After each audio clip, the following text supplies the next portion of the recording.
after that, then we can, once, by this time, the school, by that time, the school is looking reasonably good, all right? But then they're going deeper in terms of developing creativity, a load of things are under that. And then, in the present, the fourth phase here is much more outreach work, networking with other schools, and so on, right? Now, believe you me, I've got a lot of these profiles, right?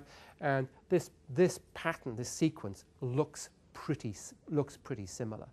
The detail will look different according to the context, but it's absolutely clear that there is a developmental sequence to go through here, and it does take, and this is a point that Lena was making earlier, a period of time. So we're looking at about 5 years up to here. I think Trish was talking about a similar amount of time as well. Now, what we've been able to do here is to map onto this sort of journey, this line of success, other data. So the school was sort of vilified by the inspectors in 1998. In 2002, it was regarded as being a very good school. That's our, we have 4 categories of performance, sort of unsatisfactory, where you get put into special measures, satisfactory, very good, and then outstanding. So there was obviously progress, according to our inspectors, of these schools. And then we also can map on the increase in sort of test scores as well here.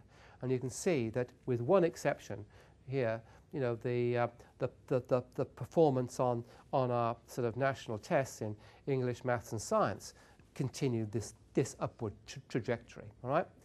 Now, I should explain this. Again, these are schools which actually come from very, very challenging circumstances.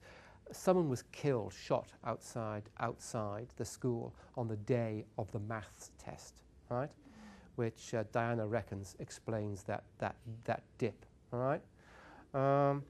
But what is interesting here is that there was quite a dramatic increase in test scores in the early phases of her work, all right?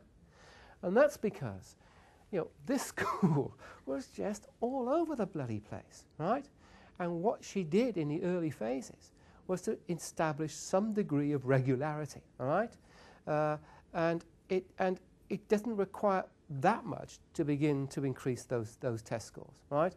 What she then was doing, having put the scores up then she began to deepen the curriculum and build the learning in and so on. She was being extremely instrumental here and quite tough and quite top-down about consistency of practice, but then became, increasingly more and more creative and giving, increasing responsibility to staff to be innovative as you move through here, all right?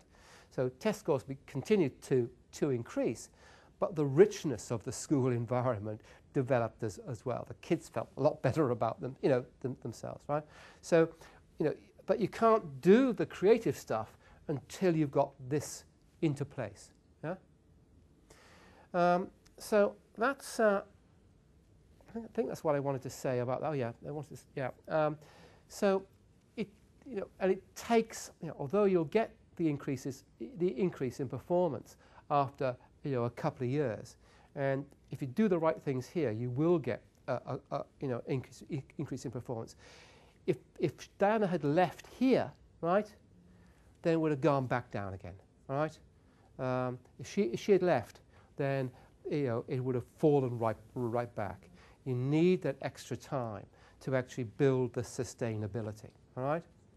Now, if you take Trish's example, when she left after 5 years, the head who took over from her wasn't anywhere near as talented or energetic as she was, but the results have still continued to be maintained, all right? Because the culture had been established. The last thing I just want to say, and this is sort of a hypothesis really, that I want to just share with you, and it's meant more I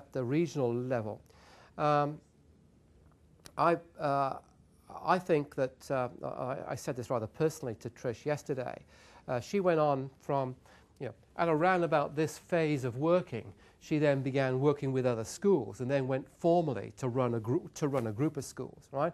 And did that extremely successfully as well. That's an interesting story in its own right. She then got poached by our National College for School Leadership, who sort of took her out and then, did things, well, I don't know what they do. Just go round, sort of committing random acts of kindness, I think.